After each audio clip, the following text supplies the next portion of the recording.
there, and welcome to the Secrets of Organ Playing podcast. I'm your host, Vidas Pinkevičius.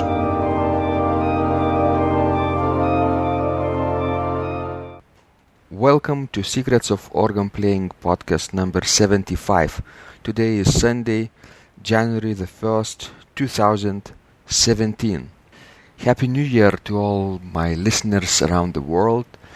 And I wish you all to be happy by making other people happy. That's the most important thing, I think.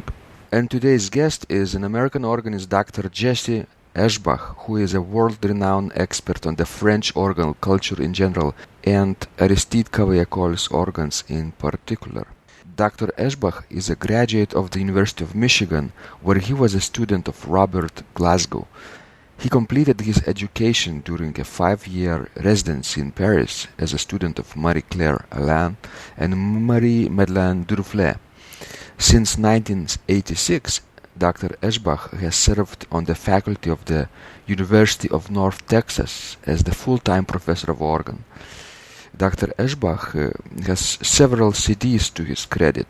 Released in 2003 was his 800-plus page book detailing the original stop lists of the majority of organs constructed by Aristide Cavaille-Coll. Due to focal dystonia in the right hand, his career was sidetracked for more than 10 years, but due to the efforts of Dorothy Taubman and Sheila Page, he has begun resuming his performance career. In this conversation, we talk about Dr. Eschbach's research on the stop lists of Cavaille-Coll's organs. Let's go to the show.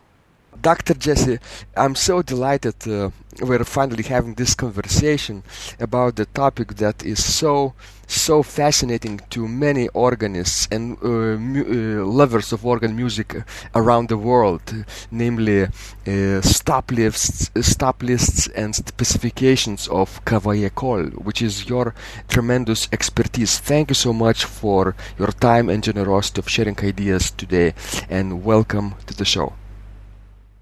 Well, thank you so much. I appreciate this opportunity to talk about something that has fascinated me since I first began to visit France many years ago. Right. We cannot even imagine French organ culture without talking about Cavaille-Coll, the great Aristide Cavaille-Coll, right? Of course, there were organ builders before him and after him, but he is like alpha and omega, right? Like Bach in music, probably. And Aristide Cavaille-Coll is in organ building, at least in France. Don't you think? Oh, I absolutely concur with that. The history of French organ building and organ building in general was so dramatically affected and influenced by all of his contributions. There are those who say in our profession that he was the greatest organ builder of all times. Sometimes that's a little bit difficult to sustain because, of course, style so different between different periods and different nationalities that it's like comparing apples and oranges. But certainly in his time and even today, he was a Herculean figure. Yes, and to think that how it all started, right, with one of the greatest specifications of all time, probably most ambitious, right, Saint-Denis, and if I'm not mistaken, he even didn't have a proper workshop set up at that time. Can you elaborate a little bit about that story and how it all started with Cavaille-Coll? Yes, well, of course, Saint-Denis was officially inaugurated in September of 1841, and it was an organ that was conceived very directly in the what we call today the post-classical style in France.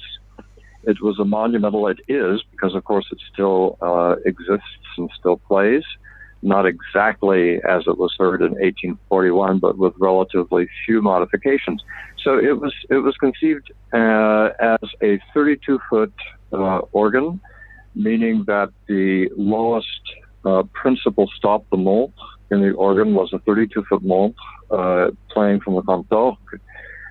And it was a stop list which at once was very much compatible with post-classical playing, post-classical composition and improvisation, and also somewhat forward-looking. And of course, part of the magic at Saint-Denis, this was an organ that was going to make or break anyone's career, but especially an unheard of organ builder from Toulouse, a young man of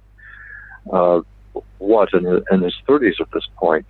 In fact, he was 30 when that organ was finished. Mm-hmm. It was an organ that was going to make or break a career, and it almost broke him. It wasn't until the very end of the project that Mr. Barker from England came across and presented him with his marvelous pneumatic lever. Without that pneumatic lever, the organ would have been virtually unplayable, at least as it was intended to be played. So it was a near miss. It was a very, very near miss for the young man, but it put him on the map. It revolutionized everything. Yes, it was a groundbreaking work, definitely, and he was so ahead of his time in his vision, in his thinking. I'm just wondering whether he got this idea of expanding the compasses of all the divisions, right, and the pedal work, of course, also, and everything, and the stops also. Was he alone in this thinking, or did he collaborated with, for example, organists, and with this discussion it became more of an idea of Saint-Denis? Well, of course, he was very influenced by some of the younger organists of the time, notably Lefebvre-Vely, and he worked very, very closely with Lefebvre-Vely. In fact, the year after Saint-Denis, moving forward to 1842, the next major project was the rebuild of the organ at Saint-Roch in Paris, where the Lefebvre-Vely family had played for many years. And so he was working very, very closely with that particular organist. Some of the innovations, of course, bothered the really conservative faction in France, notably d'Anjou. It also bothered a number of the conservative consultants. Hamel, for instance, the great theorist Hamel, who updated the Don Bédos. Hamel was somewhat put off by some of the innovations that he saw creeping into French organ building through Aristide Cavaille-Coll. But eventually, the direction of Cavaille-Coll began to be well viewed, and I hate to say that he won a battle, but his ideas pretty much prevailed. Right. Of course, it's good that he had this so to say friend in spirit, basically organist and composer and brilliant improviser, right? Lefebvre-Vely, whose virtuoso playing fascinating Parisian public, right, at the time, and even today we're playing his compositions and cannot stop marveling about his creativity, how he uses the thematic material in a popular way, fashionable, but also very, very artistically pleasing way. It's not a very sort of shallow music. No, it's artistically very sort of solemn music and with integrity music, I would say. Don't you think?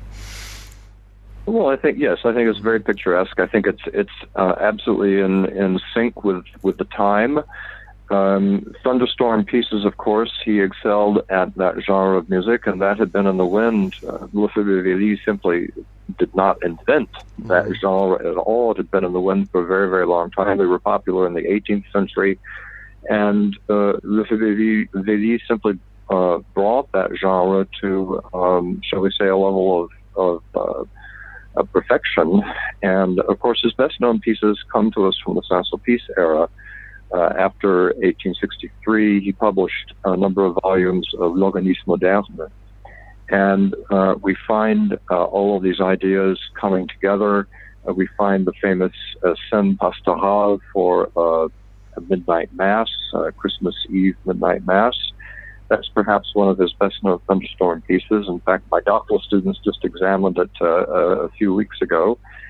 And I do hear it played from time to time in this country. I heard Jeanette Bichel play it at Indiana just a few years ago. And so it's amazing that a few years ago, say 20 years ago, this music wouldn't have been touched at all. It was very, very disdained. We were still under the optic and the influence of someone like a Norbert Dufourc. And of course, this music just wasn't tolerated in those circles. But I mean, the mark of the age, the mantra of the age is diversity, and I, for one, am very happy to see that some of this music is coming back into the repertory. That's exactly right. And can you tell us a little bit more, Dr. Eschbach, about what kind of innovations, besides Barker, of course, machine and expanded, for example, manual compasses, did Cavaille-Coll have at the beginning, for example, when you compare with at the beginning, yes. Mm-hmm. Okay. Well, of course, many of these things were announced to Saint-Denis because this was intended to be a show-off instrument, shall we say, an instrument to guide future tastes. So a lot of innovations that were manifest in Saint-Denis did not necessarily get built or included in smaller village organs that came about.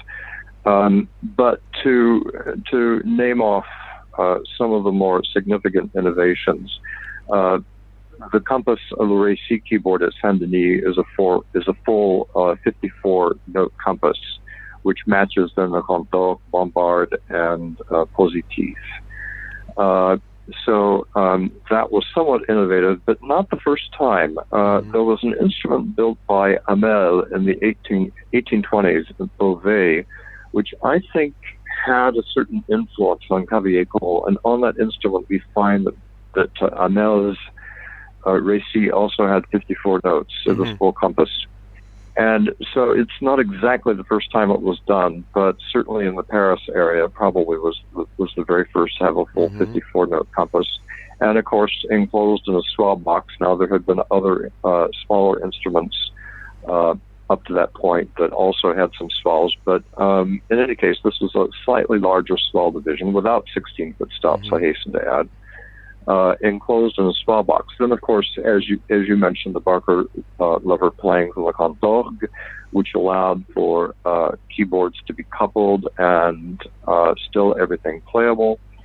Then we have one of the first, what the French call appel, A-P-P-E-L, or we call it Vental in this country, equipped on the Positif division only.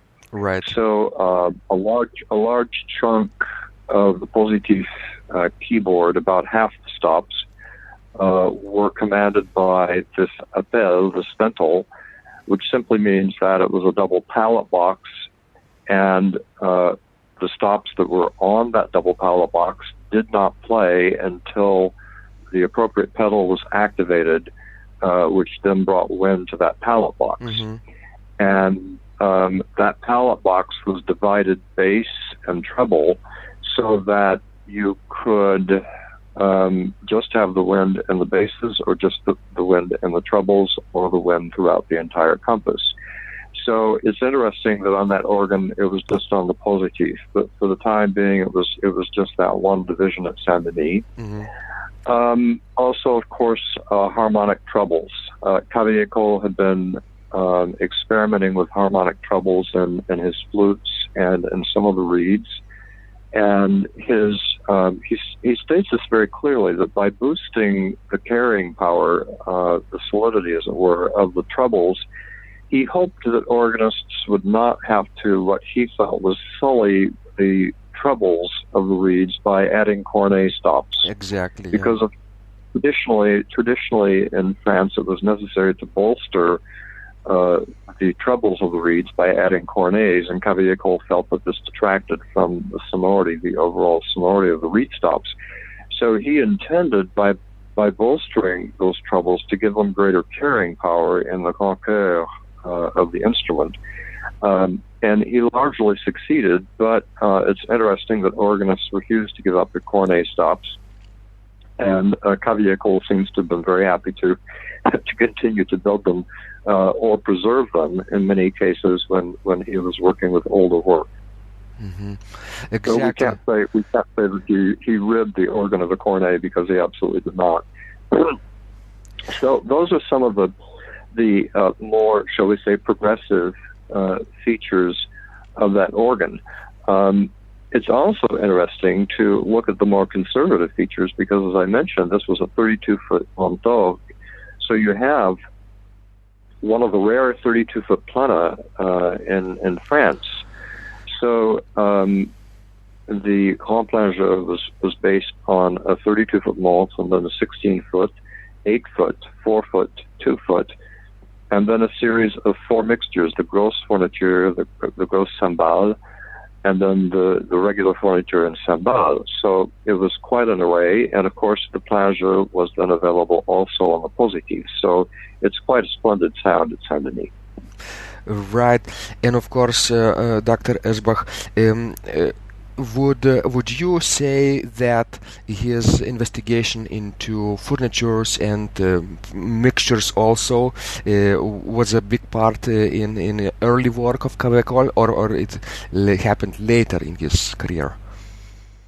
Well, he didn't tamper with the concept of a plangeur or mixture compositions until the middle of the century. Mm-hmm. So at this point, they are still very much the compositions prescribed by Dombedos. Right. So that's pretty much how he laid them out. And it really wasn't until the later 1850s that he began to be influenced by German ideas and began working with some of Merkman's ideas in terms of a progressive mixture that didn't repeat. Mm-hmm. Yeah, of course, and that, of course, depends on the music being written. Also, the more chromatic music, the more you need those probably progressive mixtures, and that's the sign of the later Romanticism, probably.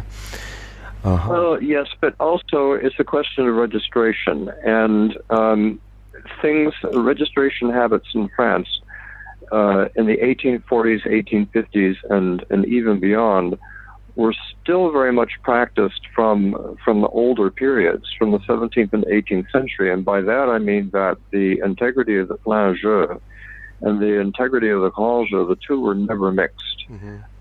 An organist in 1841 would never, ever have conceived of pulling all the stops in the organ. If you wanted to play the reeds at that point, of course, it was called a concours.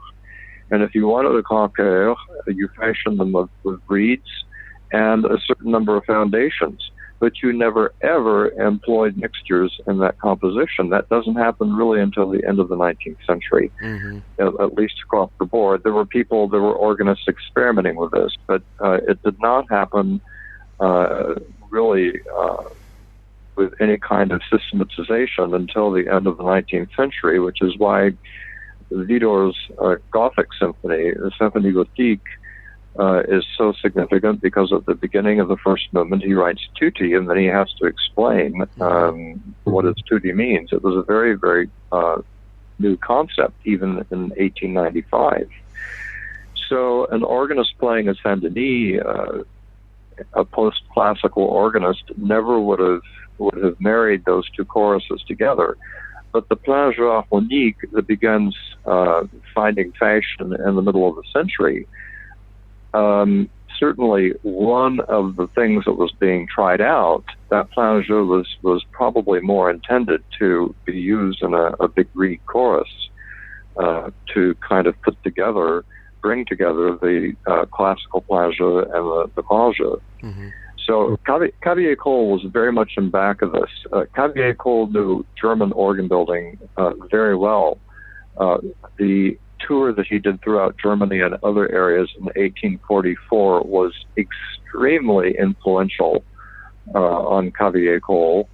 And of course, he found German organs, because of the nature of their reeds, they were able to add reeds to their plana.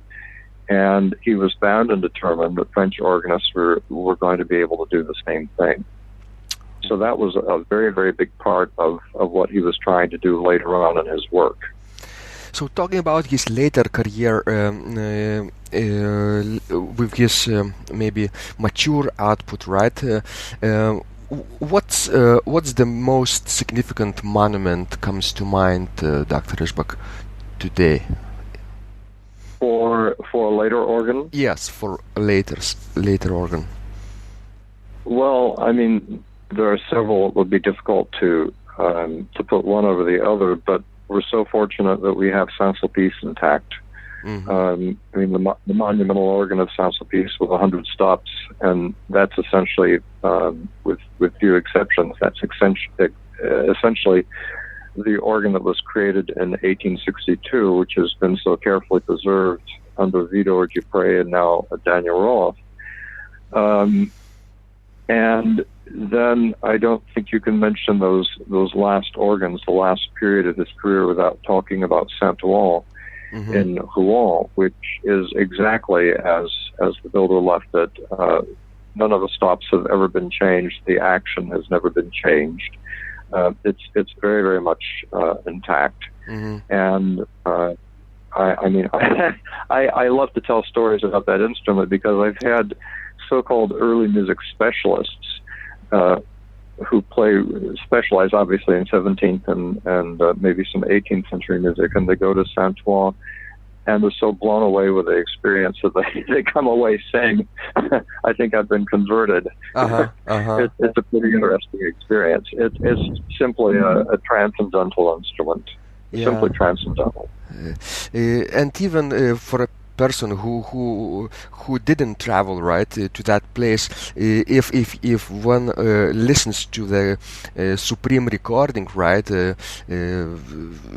by Vidor or Vierne symphonies, right, done in that on that organ, it's pretty obvious that it's something very, very different, right, and it's preserved. Is totally original and transforming experience. Totally. Mm-hmm. So it's so good that this neo Baroque movement didn't go that far in that region, right? That nobody really changed that much on that organ, so that today we have a real monument of original Cavaille-Coll still standing and sounding. Well, totally, and of course that's not the only one. We are very fortunate that we have a number of monumental instruments that are left intact. The most severe changes, the most far-reaching changes, were done to the organs of Paris because that's where most of the money was. And although there were some terrible things done out in the provinces in France, the work is well, it's let's just put it like this: there's more work left in the provinces than there is in Paris. One has to be very, very careful about organ tours. If you're wanting to hear Cavaille-Coll from the 19th century, it's very fashionable now for every Parisian organist to call his instrument a Cavaille-Coll, even though they have been so, in many instances, so overwhelmingly changed. I don't know how you can go to the Madeleine, for instance, and call that a Cavaille-Coll. It certainly has a basis of Cavaille-Coll, but, you know, I'm someone who, I guess I have different ideas. I think that a style of organ building is a number of systems, of organic systems that come together to define that style. And if you remove any one of those systems, it betrays the builder. So you can't electrify. You can't electrify an organ like the Madeleine or the Trinity or even Notre Dame. You can't go around electrifying these organs and playing with the mixtures and doing this, that, and the other thing. And if you say it's Cavaille-Coll, well, I think you better go on and say some more about it too, because it's not just Cavaille-Coll. Yes.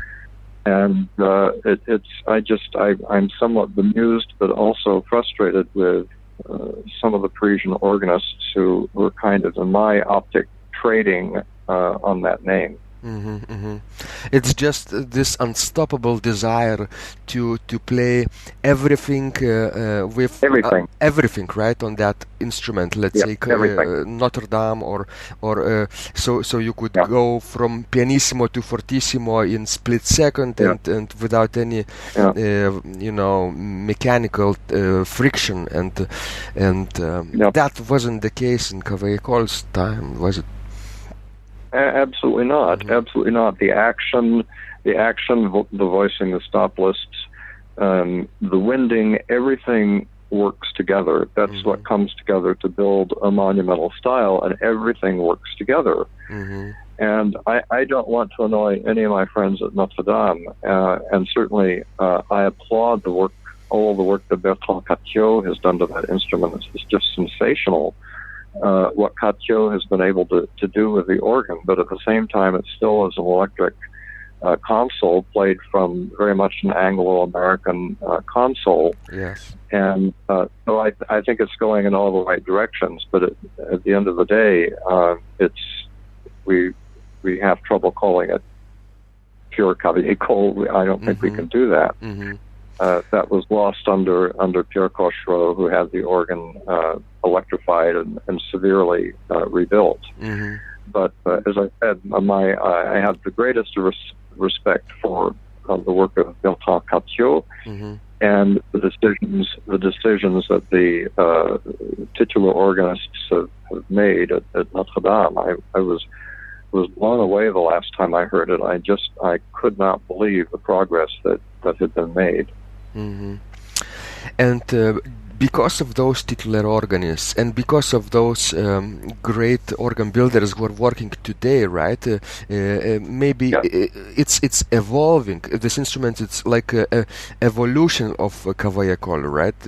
Not the original, but something more than Cavaille-Coll. Not necessarily better, right? But something more, and that's what it will keep the interest for the general population, right, of music lovers, probably for ages to come, right? For sure. So that's makes the monument of Cavaille-Coll immortal, basically, for the future generations. Although it's not original anymore, right? It's sort of more than original. So thank you so much, Dr. Eschbach. You've been so generous today and so enlightening in expanding our understanding of the ideas and the groundbreaking work that Aristide Cavaille-Coll did at the beginning and later on in his career. And of course, people around the world are dying to know how to find out more about you and your work. Can you share the link with them, please? Yes, I have most everything on the university website, and this is a little bit embarrassing because the address of that website has recently shifted, in other words, changed, and I do not think I have that new address in mind. If I can get back to you, sure, some way with the updated address, but if the person were to Google Organ UNT, they would find it immediately, and then I will be back in touch with you and give you the exact link. Great. I'll make sure when you give me the link, I will add into the description of this conversation so that people could literally click and visit the place. And how can our listeners find your book, for example, on the stop list of Cavaille-Coll? The book, the last I knew, the book is still available at Amazon, and you can go to the publisher's website, and that is Peter Evers, Peter, and then Evers is spelled Ewers. And I think if you navigate through that website, you can get it. But it is available. I should say that I'm working on a second edition. I have no idea. I'm not promising a date on the second edition, but there's so much new information and new sources available on the subject that I'm revising the entire book. your work is so tremendously valuable, and of course the second edition is so important, because people are really when doing any kind of research talking about Cavaille-Coll or the French culture, they really cannot cannot go deeper into the subject without your expertise, Dr. Eschbach, and for that we are deeply grateful. So thank you so much, and have a tremendous success for the next year. Merry Christmas, and stay healthy. Merry Christmas to you.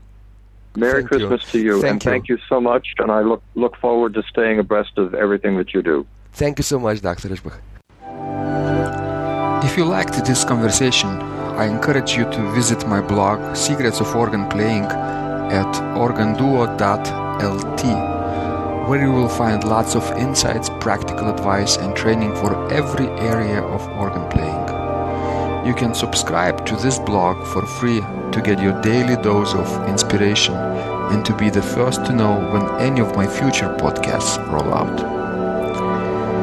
I hope to help you reach your dreams in organ playing. I'm Vidas Pinkevičius. Thanks for listening, and I'll catch you online really soon.